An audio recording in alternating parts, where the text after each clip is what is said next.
truly thought after this interview that 1989 was it. There's been so much clowning going on. It's literally the exact shade of purple as the Speak Now album cover. That's not a coincidence. Like, you cannot tell me that's a coincidence. It's just like a giant puzzle, and we just keep finding these little puzzle pieces.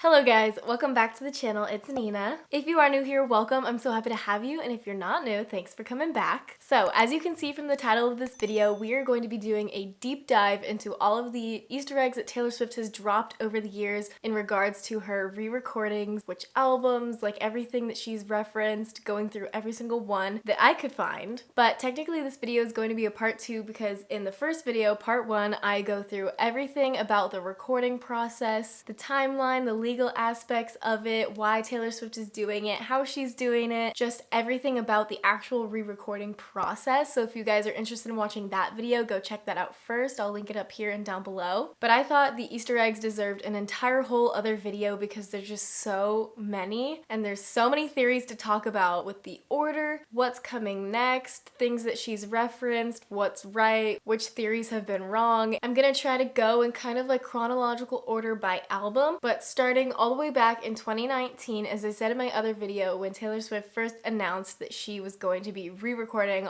all of her first 6 albums.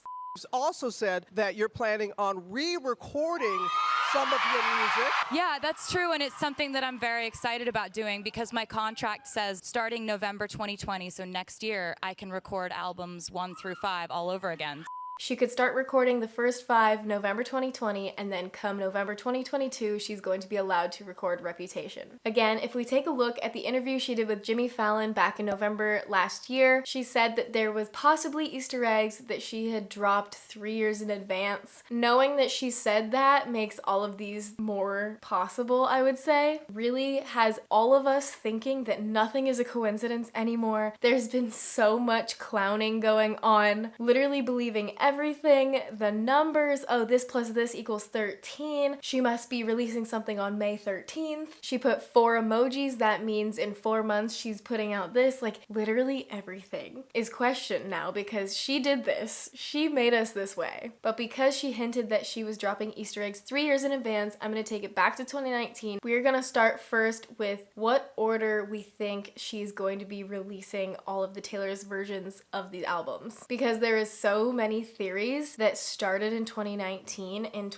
early 2020, and some of them have already been kind of proven wrong, but some of them still could possibly be true. So the first theory I have was early on everybody thought this one was the strongest theory, and that was the 2019 September Rolling Stone photo shoot, which has her in all these different color schemes starting with yellow, and so people were like, oh, that makes sense, Fearless was first, therefore yellow. But the only thing with this one was that she posted the blue one second, and blue equals 1989, and then she posted red. So I think that theory is kind of thrown out maybe, but it was a strong start for sure. And I think it might have been too early for her to know herself which one was coming first, second, whatever. And then the second theory was the AMA's performance. She sang a bunch of her hits, and the first song she sang was Love Story, so people thought, oh, that means Fearless is first. And then she sang I Knew You Were Trouble from Red, so people were like, oh, maybe she's going in the order of the albums because the first 2 were correct. And then the third song she sang was from 1989, Blank Space, and then she sang Shake It Off, but then she went and she sang Lover at the piano. So this theory just seems way more coincidental than actually true. It's just she sang her most popular songs in the little medley for the show. But I think the theory that still has a chance is the Man music video graffiti wall theory. And I think a lot of people know about this theory already, but essentially there's that scene where she's standing at the wall and she's got all of her albums spray painted on the wall that she doesn't own, including Karma, which if you guys want to know about Karma, click that video up there and I'll tell you all about the lost album from 2016. But essentially people thought that the order of the spray painted names is what order she's going in, starting with Fearless on the right side, and then below that is Red and Speak Now really close together. So far it's following this theory if we're talking about like clockwise here. Yeah, clockwise. Fearless and then Red. But we have not heard anything about Speak Now yet. So the jury's still out on this theory. And then on the other side, we have Reputation in 1989. And the weird thing is 1989 is written on the wall twice, which is just a kind of weird thing to do. Like the purpose behind her having that scene was to show that all of those albums had been stolen. So why would she put it on there twice? This theory is the most sound. It hasn't been proven wrong yet, but I don't know. That was 2 years ago, so she could have been setting herself up because at this point she had probably planned out the re-records and like all that kind of stuff because this came out in January 2020, and by this point it had been about 6 months since she learned that her masters were being sold and that she decided to do the re-recording. So she had 6 months, and I'm pretty sure in that time she probably planned out how she was going to do the re-recording, so she was ready come November 2020 for what her plan was going to be with which order and what first and all that kind of stuff. But anyways, moving on to the album specific Easter eggs. So I want to go through and talk about the Easter eggs that she dropped for Fearless and Red because I think that's going to help us figure out what the next one is, because some of the Easter eggs we got right for Fearless and Red. Red was a little bit more of a gray area because she was hinting at like all of the albums during that time. But starting with Fearless, on December 2nd, 2020, so before Evermore even came out, she had featured Love Story Taylor's version in a commercial, I think. Yeah, a commercial for like a dating app. Ryan Reynolds was in, and they had used Love Story Taylor's version, a little snippet in the commercial. So everybody thought, okay, that's gotta mean that she's recording Fearless right now. So honestly, Fearless wasn't a super surprise that that one came first. She tweeted quite a few times with 2 yellow hearts, so that was very obvious because Fearless is the second album. It's yellow, that's the theme. And then the day before she announced Fearless Taylor's version and that Love Story Taylor's version was going to come out as a single, there was some weird thing on Spotify where people were looking up and it just started coming up with Love Story Taylor's version, but it still had a picture from like the Evermore era. And it's funny because at that point we had no idea what Taylor was going to call the re-records. We had no idea about the whole Taylor's version thing. So as soon as we saw that, we're like, I don't know if this is real. But then it turned out to be true because the next day she announced Fearless. So then we go through the Fearless Taylor's version era. It was kind of short-lived. Announced in February, came out in April, but even during Fearless she was hinting at other albums and whatever's next. She was hinting at 1989, Red, and Speak Now like all at the same time. It was so confusing. So at this point, I think the majority of people thought 1989 was coming next because she started with Fearless, so we knew she wasn't going in chronological order. Fearless was her first album of the year Grammy, just like her breakthrough album, and so everybody thought that she would do 1989 next because that also won album of the year, and at that time those were the only 2 albums that had done that. But then Wildest Dreams, Taylor's version, was featured in the Spirit Untamed trailer, and so everybody's like, oh, it has to be 1989 next because this is how Fearless got introduced in a commercial with Love Story. So now she's given a little snippet of Wildest Dreams. Obviously 1989 is next, which obviously didn't end up being the case. But then in April, she posted an Instagram story promoting the Girl in Red's song or album, and the way she worded it was like, drop everything now and go listen to this song. And so everybody's like, oh my gosh, this is a Speak Now clue, when in actuality it was a Red Easter egg because Girl in Red. So that one was super confusing. And then we had the Brits. So Taylor went to the Brits and dressed in a very Red era outfit, and the hairstyle was literally the bangs and like the straight kind of hair. Then there was these pictures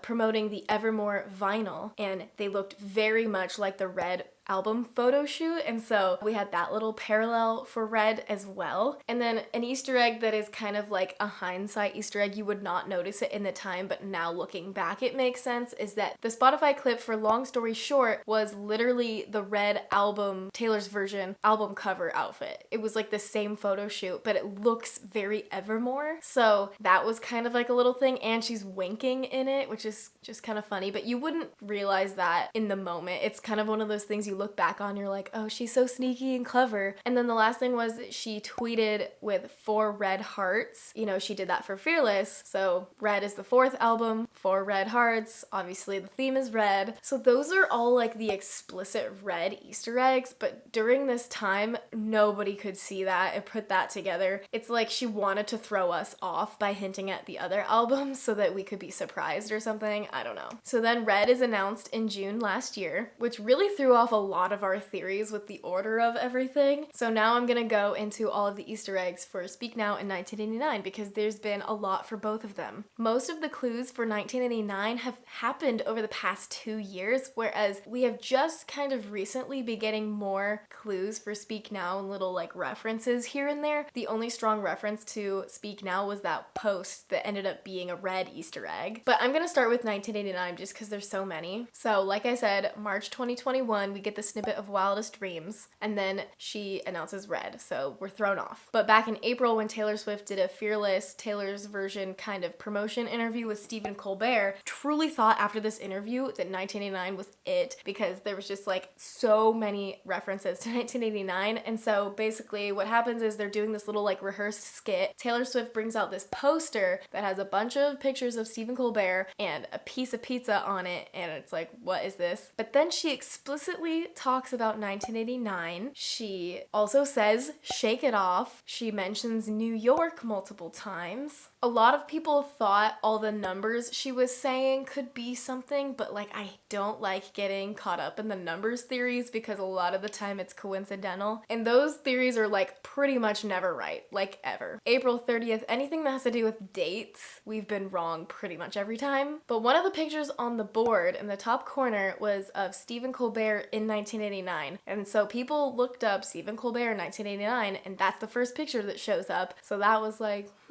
that's literally so intentional. I don't know. So I still think even though she announced Red, all of these are still valid Easter eggs because like she says, she likes to hint years in advance for something else that's coming.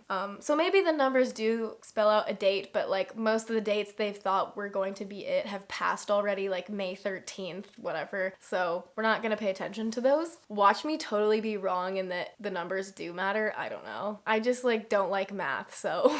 The point being, she made a lot of references to 1989 in that interview. And then there was a summer merch drop last year, 2021, that was very 1989 aesthetics, and like all the things said TS, established 1989. That was kind of like, what are you doing? Why are you dropping this merch if you're not going to tell us 1989 is coming? But anyways, the piece of pizza on the board that she made for Stephen Colbert, I think it's going to be important, but I'm not sure why yet. But there was something that happened with the Jonas Brothers in September 2021 on TikTok. Nick Jonas posted a video with the Me audio in the background, and he was eating a slice of pizza. Taylor Swift commented on it and said iconic with a slice of pizza. So immediately everyone's like, this has to be connected to 1989 because the pizza was on the board and all that. Those two things could be connected. And then in October 2021, Nick Jonas posted another video and he was eating popcorn and the popcorn said established 1989. I don't know what the significance of any of those things are, but it is interesting. And I could definitely see the Joe Bros featuring on a 1989 vault track.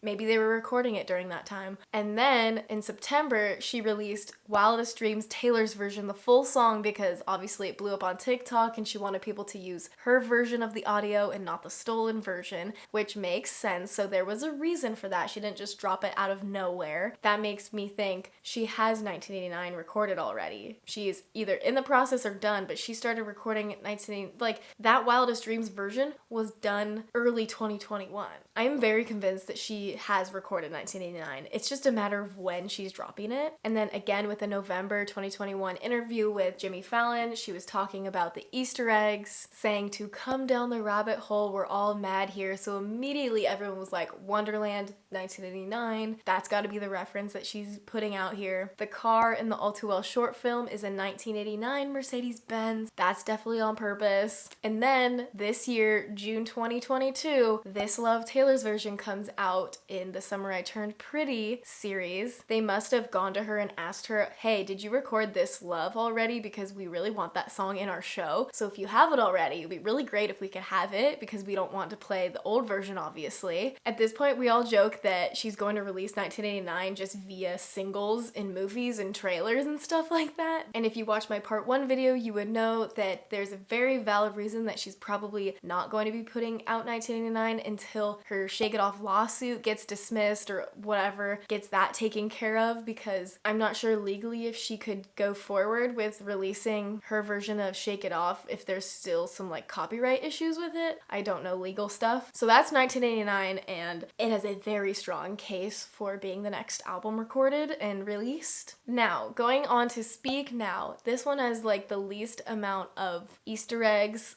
/ we have not heard anything about Speak Now. At least with 1989, we have 2 of the songs already out, and also I think another thing I forgot to say is I think in another movie trailer there was a snippet of Bad Blood, Taylor's version, and the reason I'm convinced it's Bad Blood, I don't think she confirmed it, but I'm convinced that it was her version because she is able to block the usage of her old music because she is the publishing owner, and you need both the masters and publishing owner to use music in a video or media or anything like that. So I don't think she would approve the use of her old music in a movie trailer, and so that's what makes me think that it's Taylor's version. So anyways, references to 3 songs from 1989 are out. There's a very strong case for 1989, whereas Speak Now, we don't really have any evidence that she was recording it that much or like anything like that. We haven't heard about any of the songs or anything. But I really started thinking Speak Now would be after Red, because when Red came out, she tweeted. She used words in the tweet that made us be like, oh, is she referencing Speak Now songs? Because she said, Red is about to be mine again. So Mine, song from Speak Now, but it's always been